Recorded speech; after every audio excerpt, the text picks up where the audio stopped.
reflections of the same mystery. Mystery that can only be, in the clumsy world of language, expressed as one or the other, or both, or neither. But in the dynamism of the lived dynamic, both utterly intimate with all of life and utterly unique, doesn't, in its essence, isn't a paradox. It reminds me, as I'm speaking, of this wonderful line, this very famous line, maybe you know it, by Nisargadatta Maharaj. He says, "Love tells me I am everything. Wisdom tells me I am nothing. Between these two, my life flows."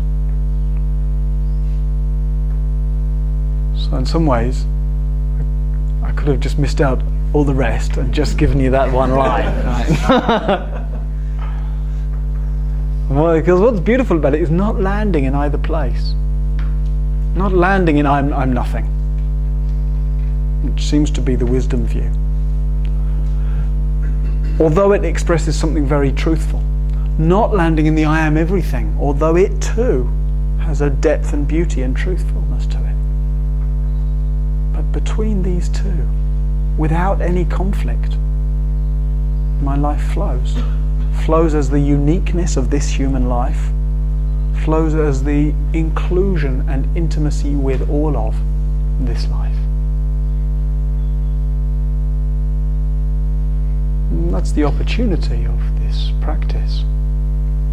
That's the opportunity of training the steadiness and sensitivity of our minds to explore the uniqueness that we are, to explore the wholeness that we are, to know a life that flows fully and freely within that dynamic. May it be so for each one of us and for all beings.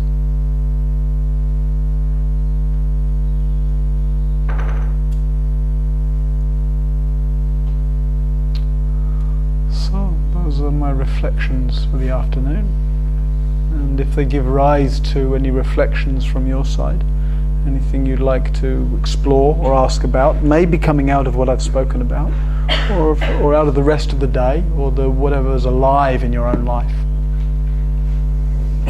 there's a wide open space for that.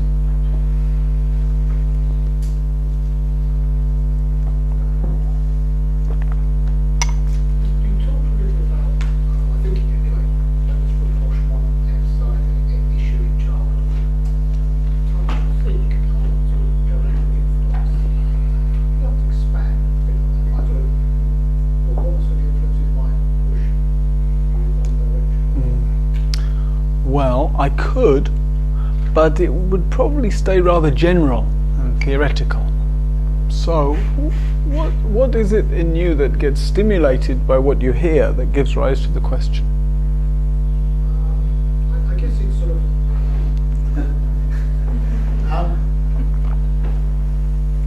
I've always felt myself to be extremely self-reliant.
Yeah. Well, that's the pain of the exclusive identification with the individual. Is then you've got all the responsibilities with you, right? You've got to do everything. You're responsible. You've got to fix everything yourself and everyone else, because what else is there to rely on? There's a self-reliance. Just got to rely on this structure, and the only way to rely on this structure is to keep reinforcing this structure, and that requires a huge amount of work. It's exhausting.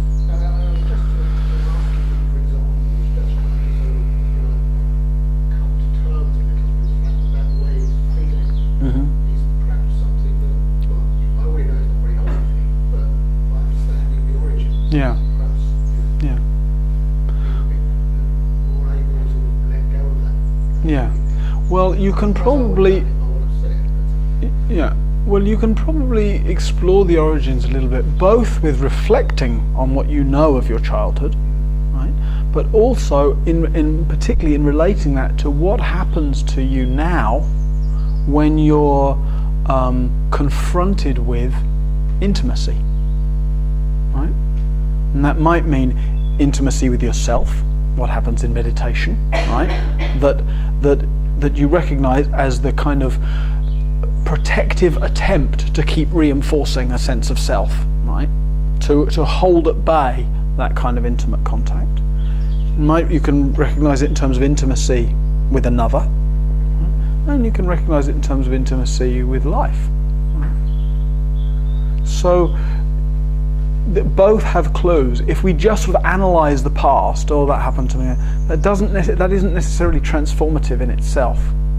And yet, the recognition of what happened in the past and how that gives rise to some of the patterns I have now can be really helpful. But for it to be helpful, it needs to be kind of grounded, because this is where we can make a difference. You can't make a difference to your childhood, right? Been and gone, and long since. And even though we might still, some of us, be replaying what happened, whether it's last week or last decade, or several decades ago, that kind of neurotic attempt to fix it on the level of the story is useless. And often the very attempt to go there is to keep ourselves busy with the story to prevent feeling the hurt, pain, loss, whatever that's there. So you might reflect in that way, but as a way to find, you can find it in yourself now when you're confronted with that aspect in life. Yeah, and don't let it be just interesting as an idea. It's okay, but it sounds like it's actually alive in you, right? It sounds like it's actually alive, so let it be alive, and it's probably quite confronting. I really appreciate that you speak about it, because, of course, the tendency to self-reliance and self-containment means that actually to speak about intimacy and that with others is probably a bit confronting.